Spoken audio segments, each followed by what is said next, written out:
السلام علیکم، امید کرتا ہوں کہ آپ سب لوگ خیر و عافیت سے ہوں گے۔ ہم لوگ اکثر شکایت کرتے ہیں کہ دیکھو اللہ تعالیٰ کا نظام کس قدر تکلیف دہ ہے کہ ایک آدمی بڑا اعلیٰ درجے کی گاڑی پر گھومتا پھرتا ہے جبکہ دوسرے آدمی کو پیدل چلنا بھی میسر نہیں۔ ایک آدمی کے پاس کھانے کے لیے 2 لقمے نہیں جبکہ دوسرے آدمی کے سامنے اتنے پکوان موجود ہیں کہ اسے سمجھ نہیں لگ رہی کہ میں کس کھانے کا انتخاب کروں۔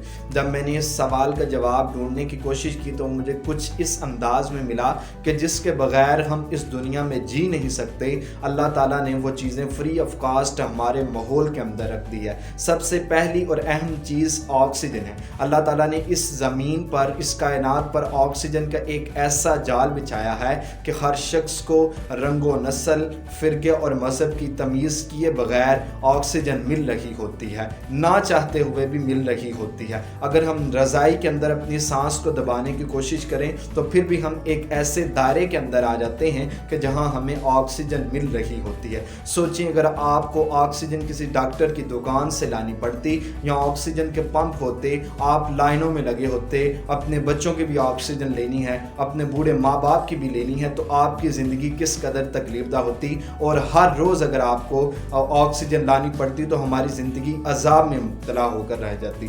دوسری چیز پانی ہے۔ ہماری کرۂ ارض کا 3/4 حصہ پانی پر مشتمل ہے۔ اس کے علاوہ بارشیں آتی ہیں، ہم پانی کی نعمت سے مستفیض ہوتے ہیں، اور کوئی شخص بھی اس جہاں میں ایسا نہیں جو کہے کہ میں نے آج تک پانی کا ذائقہ نہیں چکھا، یا پانی اس قدر مہنگا ہے کہ وہ تو صرف امیر لوگ ہی پی سکتے ہیں، ہمارے بس سے باہر ہے۔ ہر شخص کی زندگی میں پانی کا دخل ہے، وہ اسے چاہے دور سے جا کر لانا پڑے یا نزدیک سے جا کر لانا پڑے، لیکن وہ پانی کا استعمال کرتا ہے اور اس نے پانی لازمی پیا ہوگا۔ تیسرے نمبر پر سب سے اہم چیز روٹی ہے، جس کے بغیر ہمارا گزارا ممکن نہیں۔ روٹی بھی کوئی اتنی مہنگی نہیں کہ کوئی شخص کہے کہ میں نے آج تک روٹی کا ذائقہ ہی نہیں چکھا، یہ تو صرف امیر آدمی ہی کھا سکتا ہے۔ دراصل یہ جو نظام میں نے آپ کو گنوایا ہے کہ ہم لوگ یہ شکایت کرتے ہیں کہ یہ اللہ تعالیٰ کا نظام ہے اور اس قدر تکلیف دہ ہے، تو بالآخر یہ اگر ہم غور کریں تو یہ نظام گھوم پھر کر آ کر انسان پر ہی ختم ہو جاتا ہے۔ جن کے بغیر ہمارا گزارا ممکن نہیں وہ تو اللہ تعالیٰ نے ہمارے ماحول میں رکھ دی ہیں۔ یہ دوسری چیزیں انسان نے ہی اتنی پیچیدہ کر دی ہیں کہ غریب تر ہوتا جا رہا ہے اور امیر آدمی امیر تر ہوتا جا رہا ہے۔ ہمیں ان چیزوں پر اللہ تعالیٰ کا شکر ادا کرنا چاہیے کہ اللہ تعالیٰ نے ہمیں پانی اور آکسیجن فری آف کاسٹ دے دی ہے، اس کا وہ ہمیں بڑی آسانی کے ساتھ مل جاتا ہے۔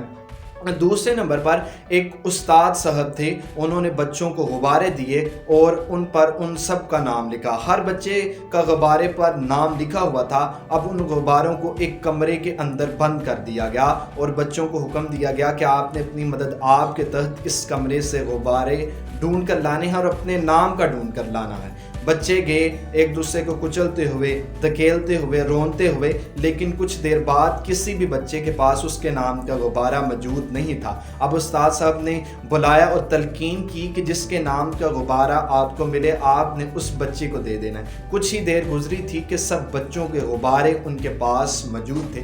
اب استاد صاحب نے انہیں اس بات سے ایک سبق دیا کہ ہم زندگی میں مگن ہو کر ہم اپنی خوشیاں ڈھونڈنے کے چکر میں اس حد تک آگے گزر چکے ہیں کہ ہم دوسروں کی خوشیوں کو روند رہے ہیں، ہم دوسروں کی خوشیوں کو کچل رہے ہیں، جس کے نتیجے میں ہمیں بھی جو ہماری خوشیاں مل رہی ہیں وہ پھیکی ہیں۔ ہمیں جس طرح خوش ہونا چاہیے ہم اس طرح خوش ہے ہی نہیں۔ ہمارے پاس کھانے کے لیے ہے، پینے کے لیے ہے، رہنے کے لیے ہے، ہمارے پاس اللہ تعالیٰ کی ہر ایک نعمت موجود ہے، لیکن ہماری طبیعت کے اندر بے چینی موجود ہے۔ ہم حالات کے متعلق نا امید ہیں۔ اس کی یہی وجہ ہے کہ ہم صرف اور صرف اپنا سوچتے ہیں، دوسروں کا نہیں سوچتے۔ جب ہم اپنا سوچتے ہیں تو پھر ہماری خوشیاں جو ہمیں مل رہی ہوتی ہیں وہ بھی پھیکی پڑ جاتی ہیں۔ انسان ہی ایک ایسی سپیشیز ہے کہ جو نہیں چاہتا کہ جس آسائش میں خود ہوں اس آسائش میں کوئی دوسرا کوئی میری بہن، کوئی میرا بھائی، کوئی میرا پڑوسی اس آسائش میں چلا جائے، یا جو فائدہ میں حاصل کر رہا ہوں وہ فائدہ میرے بھائی کو یا میری بہن کو حاصل ہو جائے۔ تو جب آپ دوسروں کی خوشیاں انہیں ڈھونڈ کر دیں گے تو اللہ تعالیٰ آپ کو آپ کی خوشیوں میں سکون بھی دے دے گا، مسرت بھی دے دے گا، اور آپ کو آپ کی خوشیاں مل جائیں گی۔ یہ جو آپ کی خوشیاں آپ کو پھیکی لگ رہی ہوں گی وہ بھی رنگوں سے بھر جائیں گی۔ تو اللہ تعالیٰ کے جتنی باتیں میں نے بتائیں اس کا عنوان اور لب لباب یہی ہے کہ ہم نے دوسروں کو ان کی خوشیاں ڈھونڈ کر دینی ہیں۔ اگر کسی کی ذات کو ہماری ذات سے فائدہ پہنچتا ہے یا کسی کی ذات کی خوشی ہماری ذات سے وابستہ ہے تو ہم نے اس کو اس کی خوشی دینی ہے۔ کسی کے پاس جانے سے، کسی کے پاس بیٹھنے سے اگر کسی کو خوشی ملتی ہے تو ہم نے اسے خوشی وہ دینی ہے۔ اور علامہ محمد اقبال کا شعر بھی ہے کہ ہے لوگ جہاں میں وہی اچھے جو آتے ہیں کام دوسروں کے۔ تو اللہ تعالیٰ ہمیں ایک دوسرے کی خوشیاں ڈھونڈ کر ایک دوسرے کو دینے کی توفیق عطا فرمائے۔ اللہ تعالیٰ آسانیاں حاصل کرنے اور تقسیم کرنے کا شرف عطا فرمائے۔